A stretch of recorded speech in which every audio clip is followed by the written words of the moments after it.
Bíblia para Crianças apresenta O Nascimento da Igreja. Quando Jesus morreu, os discípulos ficaram com muito medo e se esconderam. Jesus ressuscitou e apareceu para eles.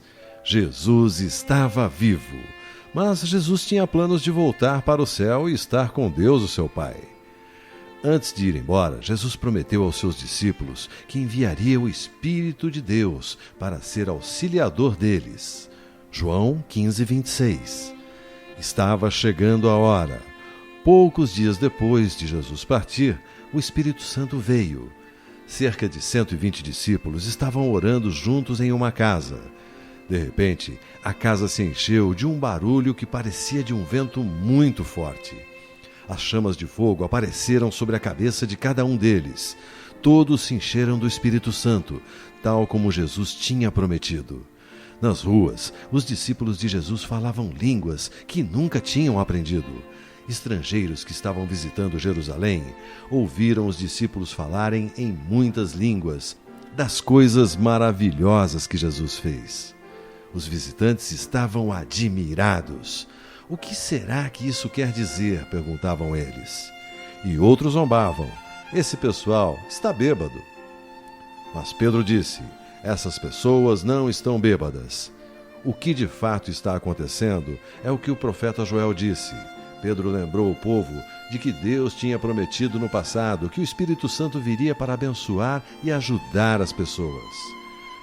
Pedro falou para o povo: arrependam-se e cada um de vocês seja batizado em nome de Jesus Cristo, para que seus pecados sejam perdoados, e vocês receberão de Deus o Espírito Santo.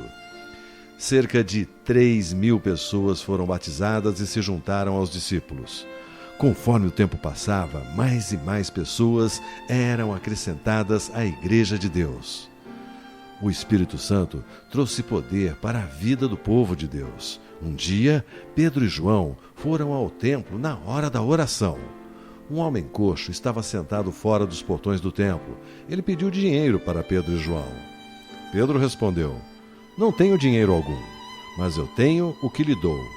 Pelo poder do nome de Jesus Cristo de Nazaré, levante-se e ande.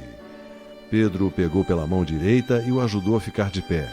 O homem deu um pulo e entrou com eles no templo, andando, pulando e agradecendo a Deus. Uma grande multidão se reuniu admirada com o milagre.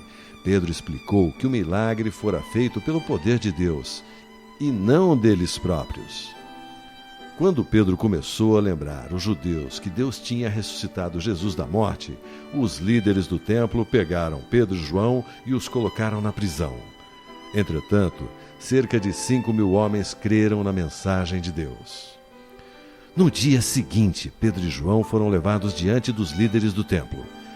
Eles perguntavam: com que poder ou em nome de quem vocês fizeram isso? Cheio do Espírito Santo, Pedro respondeu corajosamente: este homem está aqui completamente curado pelo poder do nome de Jesus Cristo de Nazaré, aquele que os senhores crucificaram e que Deus ressuscitou. E Pedro continuou sem medo: a salvação só pode ser conseguida por meio dele. Os líderes não queriam que o povo acreditasse em Jesus e, por isso, ameaçaram Pedro e João para que não falassem nada a respeito de Jesus. Pedro já tinha sentido medo de lutar por Jesus. Mas isso tinha acontecido antes da vinda do Espírito Santo.